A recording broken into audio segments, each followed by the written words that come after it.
This is an this is an interesting update, Bonnie.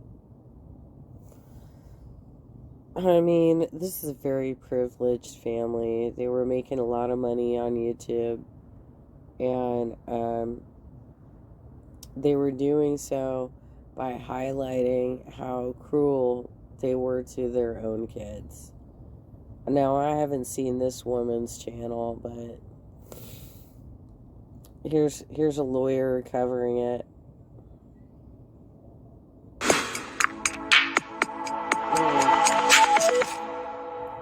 lawyer, you know. What's up, everybody? Welcome into the last video I'm doing here on vacation. Ruby Frankie's sister, Bonnie Hoellein. We've watched a video from her before. She came out with another video with more to say, and it's interesting because it's starting to seem like things are lining up for Ruby Frankie to point the finger at Jodi Hildebrandt. A lot of people thought Chad Daybell and Lori Daybell would do this to each other. They never actually did. A little bit by Lori Vallow's attorneys at the end of the case, but she didn't want to, and some people said she got mad about that. Will that happen with Jodi and Ruby? How deep is their bond? Will they have a joint defense agreement, or will they start pointing the finger? And that's some interesting stuff about what Bonnie has to say in this video. So we're going to watch that and see what else we can pull as far as the case is going, what's going. And just to reiterate the math on this, Eve was found bound in Jodi's basement at age 10, right? Everybody around Ruby is saying that Jodi got involved in her life 3 years ago. Okay. Ruby already had videos on her 8 Passengers channel, which YouTube took down, showing that she refused to take her to Eve to preschool at age 3, okay, and that she refused to give her lunch at age 6. And there were several other examples of child abuse that happened long before Jodi got in the picture. So I don't know what kind of community she was involved in that believes that this is how you raise kids, but apparently her sister's involved, right? On updates about the family, things like that. But yes, she is speaking out again.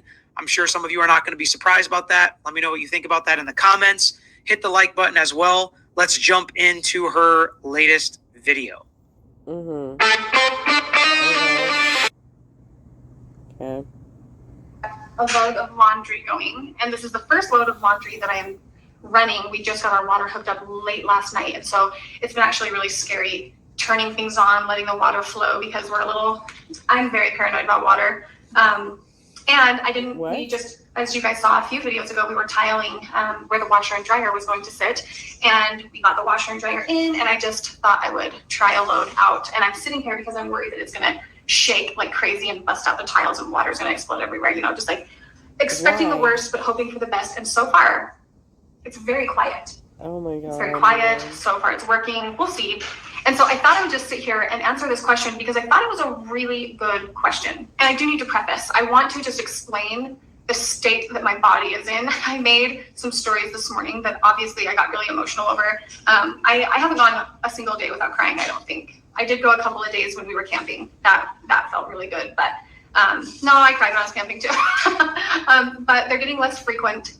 My cry sessions are getting less frequent and less intense. But I'm sitting here just with my guts constantly feeling like,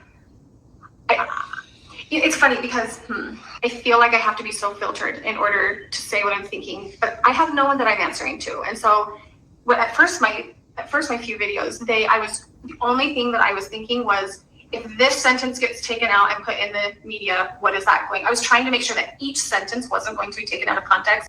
Maybe you should stop. Maybe you should stop putting everything online. Maybe you should just have your conversations with the interrogators, the detectives in these cases, and shut your goddamn mouth when it comes to online. I mean, oh my God, even. But I guess it's cool for the rest of us because we're watching this train wreck, right? You're a witness. Like, shut the fuck up. Oh my God. But I am now to a point where it's okay to say what I'm thinking because it is going to be taken out of context. So I did almost skip all of this and just get to like 4 minutes in, but because she said this, I was like, let's just leave it in. So we'll listen to this part together. We'll get through it. Things taken out of context. That's why I wanted to play the whole statement, all 17 minutes, because I don't want to take things out of context, but there still is some useful information in this. And you just have to live with that. So I'm actually okay with that. But I'm living with this constant fear. And I almost feel, and I say almost feel like it's an irrational fear, like maybe there really is nothing to fear, but I have fear in me. When you have so many people that are mad and disgusted with you, it brings an element of fear. And I'm not super fearful, but it's kind of like an underlying emotion for me right now. And I've always done this when I'm watching a show. I'll tell this to Joel all the time. If someone's, well, that was a bad example. I was going to say if someone's being arrested, if someone is getting in trouble for something. These people need actual therapists, not bishop-approved therapists. They need actual therapists because they clearly have all kinds of mental issues going on right now. You're crying all the time? For real? You didn't do it, did you? Or did you? Is that what you're implying here? Like, if this wasn't your crime, then what are you worried about? I feel like I'm in trouble. So typically I don't watch scary movies because I just feel like that's me. I take on the emotion of the movie. I take on the emotions of people around me. I take on a lot of feeling. And so with the current situation, I feel like I'm on trial. I feel like I'm in trouble. So my emotions are in a really weird place. And the reason that I want to share that with you is because I feel like it can be helpful. And the reason I say that is because I had mentioned really simply that I had some really strong, sad emotions when I watched peers go through some really horrible things publicly. And it really hurt me. And a lot of people told me, thank you for saying that because it gave me permission to feel sad for you. Like they were feeling weird or awkward about feeling bad, and it's not weird at all. Oh my God, she's just as self-centered as Ruby is. This is pretty bad. It's very compassionate, and I have just decided that I just want to say what I'm thinking, say what I'm feeling, and there's a lot that I have to say, and I've just been really mindful and thoughtful when and how I want to say it, but there's a lot. There's a lot. But for now, I want to answer the question for you. The question is, how did you explain everything to your kids? As you know, Ruby's family and my family were very intertwined. I have many kids that are the same age as Ruby's kids. And I was the first sibling to start having kids after Ruby. And so we immediately started raising our kids alongside each other. After Ruby. So that's an interesting thing right there, is they started raising their kids alongside each other. And if we think about this person as potentially being a witness in court, is she going to testify that Ruby and she raised their kids a certain way? And was it an appropriate way, things like that, a non-abusive way? Is that going to be a way Ruby's team starts setting up her parenting style? Well, I think that's why she's scared that she did something wrong, right? Because why else would she have such fears that she's crying about it on a camping trip? Right? So she's like, oh shit. Ruby just got arrested for what she was doing. How closely was I doing the same thing? Right?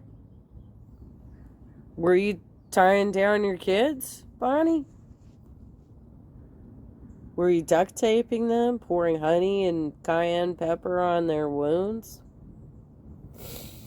Oh my God, even with this family. Obviously, Bonnie's going to say she raised her kids right, didn't abuse them, things like that. And so if she and Ruby were raising their kids the same way and together, is that how Ruby started up until somebody got their claws in to Ruby?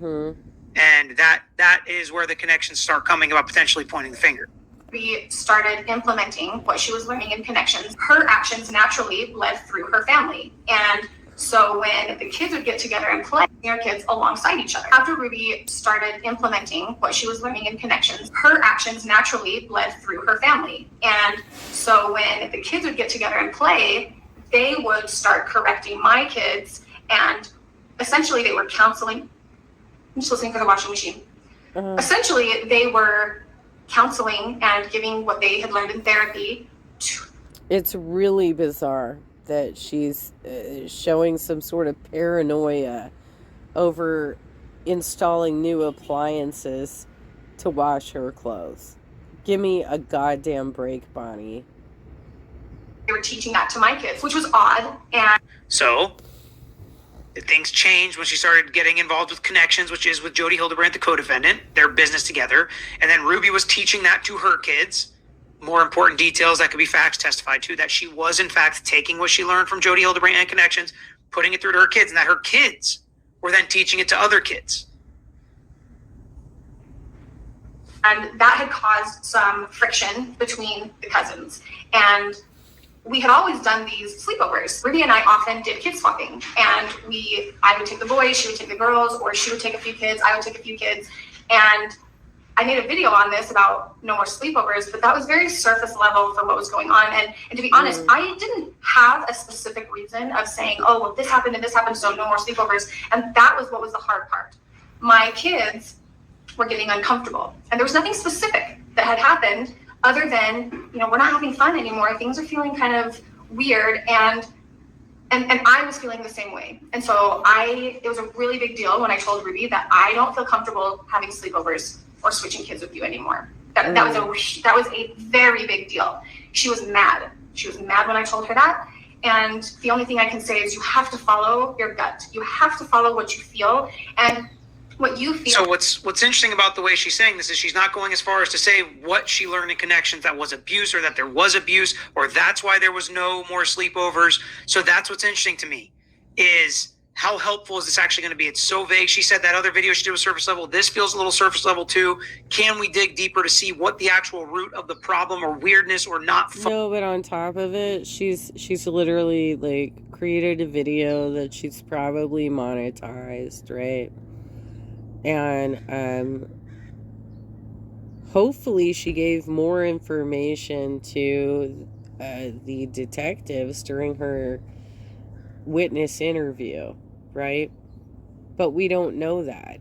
At this point, she's taking just a slight level of information that she has and being very vague about it, and also like whining about her new appliances that she's like, I don't know if it's gonna spill water all over the place, and being just a whiny bitch. And has probably monetized this video to just get attention at this point, right?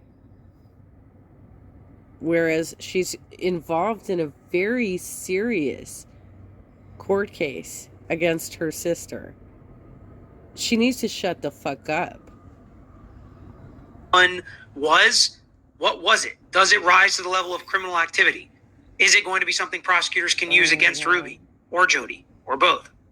Is only right for you. It's not right for anyone else. It's strictly only right for you. And so after I had made that decision, I felt a lot better. And then between then and when Ruby cut our family off, there wasn't a lot of time and there wasn't a lot of communication after that, because Ruby was really upset that we wouldn't join Connections. She was upset that my kids didn't want to follow in the pathway that she was having her kids follow, as far as just like mindset and way of doing things and verbiage. A lot of it had to do with her verbiage. And so from the very beginning, it was just kind of known and integrated with the kids that things weren't right. We're not going to do sleepovers anymore. And that was kind of part of their decision as well, because it didn't feel right to them.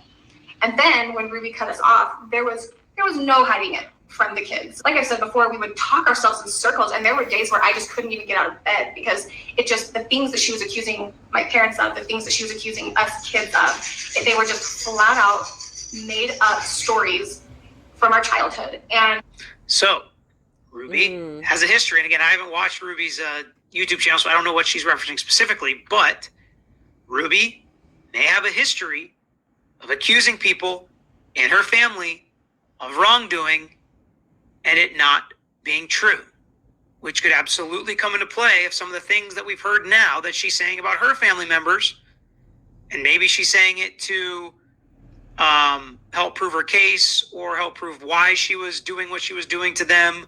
I don't know, but this is interesting that she does have a history of doing things like this in the past, and adults have come out and said that's just blatantly false about what you said about us, what you said about our parents. Right. Interesting. And we didn't take it lightly, and this is where it was really difficult because we sat down together as a family and we said, okay, are the things Ruby's accusing the family of, are these true? Because we are not about to allow things to go on in our family that are wrong. You know, if there's anything going on, we need to know about it. Or did we really grow up and were the things that Ruby was saying really going on and maybe I just didn't know about it? And so, you know, my mom and dad had a meeting with every one of us kids and we all just came to the conclusion that, no, this is a lie. But it's not like we just dismissed what she said in the beginning. It was, no, we took it very seriously. And we all asked each other individually. Interesting that you wouldn't know if something was a truth or a lie that, you know, you grew up in and had yourself. But I think that does happen sometimes with kids.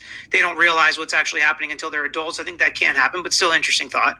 And so as things have unfolded now, we can see that this is something that Jody has done, is she gets in people's lives and she plants these ideas or accusations against people. So there you go. Here's the hook. As we can see now, this is what Jody does. She gets her hooks in people. She plants ideas in their head. She plants accusations in their head that they can use against people in their family. These accusations are starting to line up about what everybody's saying about Jody and some of her other victims that we've talked about as well. When that is just not true. And so we really came to the conclusion that the things she's saying are untrue. We don't know why she's saying this. We don't know what her end goal is. In the beginning, I just thought, well, she's making things up so that she has something to discuss in therapy, is honestly what I thought. So for how distraught I was and for how debilitating it made us when Ruby cut us off, and that sounds very basic and I won't go into all the details, but it was the things that she was accusing all of us of were just abhorrent, but also comical at how untrue they were. And comical at how untrue they were, but you guys had to sit around and discuss whether or not they were untrue. Is interesting to me. But right, another indication, right? So these things happen with Jody. She gets her claws in them, plants these ideas in her head. Then Ruby cuts them off. Isolating Ruby, having Ruby right where she wants her, basically. Yeah, seriously, they had like some sort of family fucking intervention to discuss what was going on with Ruby, but they didn't do anything about it. They're just like, wow, we all hate Ruby now. Okay. You know, it is possible to have like a black sheep child that is the scapegoat of everything, which can cause all kinds of psychological issues for that child. And if that's what they were doing to Ruby, it makes sense that she became such an abusive bitch as an adult. Basically, according again, in line with what some other people have said. So if this is all evidence that can be used against Jody Hildebrand, potentially could be mitigating for Ruby. But again, interesting how it all seems to be lining up. Now it's interesting that maybe this sister has seen some of the other stuff and it's lining up all too easily, maybe. I don't know. But it is interesting to me when we do have common themes and these kinds of accusations and actions. And so, you know, you can't hide when you're used to meeting with the family so often. And, you know, Christmas was around the corner, Thanksgiving was around the corner, you know, Halloween was around the corner. And when you're involved with your family members in all of these activities, there is zero way of hiding it from the kids. And I don't think I wanted to hide it from the kids. And so I just told them what was happening as it was happening, but keeping it very surface. Just Ruby doesn't want communication with our family. We're not allowed to talk with our cousins anymore. And that was very difficult on my kids. My kids cried. They cried often, and they wanted to write letters, but we weren't allowed to write letters. They wanted to send packages, and we weren't allowed to send packages. And so it was a loss for my children. And so that took a lot of time to come to terms with. And years later, that sounds so wild to say, but years later, you know, they still bring it up. And, you know, when are we going to get to see them? When do we get to know them again? And I had just let them know so that they had some sort of expectation. I just said, when you're 18, you'll be able to reach out and you'll be able to see if you can form a relationship then. And so that's how I told my kids. They've just known from the very beginning that this was the situation. Thank you for the question. I was happy to answer that, and I will see you all in my next video. I'm sitting down to edit, and I realized that I didn't even say how I told the kids about Ruby being arrested. And how it happened was that morning, Joel and I, we actually got up and we got all the way ready. I was like, Joel, we've got to fix your hair for today. I want to get my hair done, my makeup done. Like, I want to get dressed, and I want to film this really special video with you today. And so I didn't watch this ending part. I don't think we need it for context, so I'm just going to end it there because I really wanted to just talk about the connection with Jody, how it could affect the case. And that seems to be a common theme, right? Jody changes everything, brainwashes people, basically plants stuff in their head. They make false accusations against family members, which helps the isolation, the cutting off, the breaking point to where they're now all invested in Jody, and now she can control them. And this is yet another person saying that potentially happened to Ruby Frankie. So let me know what you think in the comments. Let me know if you think that absolves her of any criminal action. I highly doubt it's going to be that. But let me know if you think it's a mitigating or lessening circumstance that makes you... No. I was black sheeped by my family. And I haven't fucking tortured any children. I don't think that your experience as a child being abused gives you an excuse to abuse your children in the future. That's not okay. Like, in fact, I went much further and was like, I'm gonna be a better parent.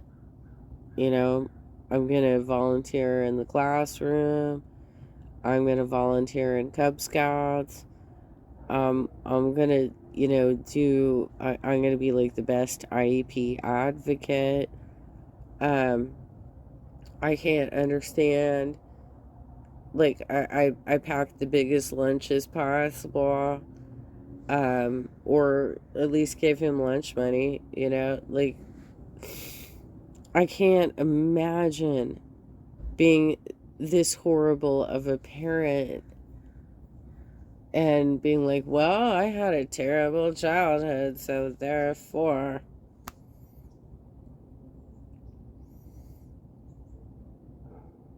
Yeah, I lived in a poor situation. I had a brother who was beaten on me every day. I had neglectful parents. I had a deadbeat dad. I wanted to be a better person for my son. I can't even imagine being as horrible as Ruby was to her kids.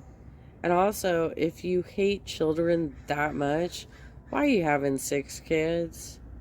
Why are you having 6 kids? I actually wanted to have more children, but I wanted to do it in a very, in a situation where the children would be taken care of. So I already had one child, and I knew that, like, if I was going to have a second child, I would need to do so before I turned 35, because that's when you have to get the amniocentesis, which is that giant needle they insert into your belly button to test the amniotic fluid to make sure that your child isn't going to have Down syndrome, right?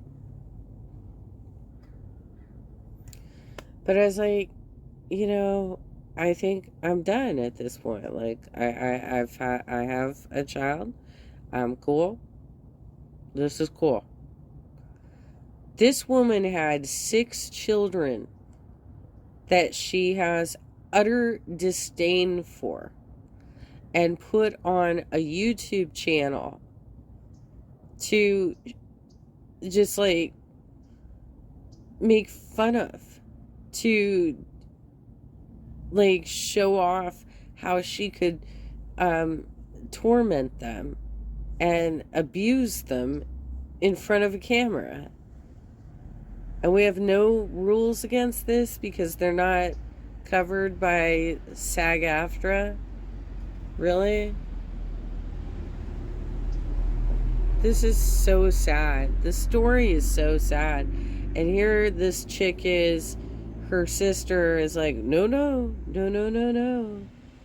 I had nothing to do with this, and me putting my family online is not even close to the same thing, right? Not even close to the same thing, right, Bonnie?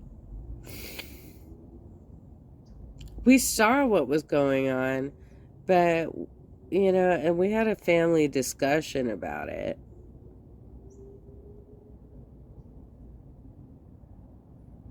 But we didn't make any moves, right? Right?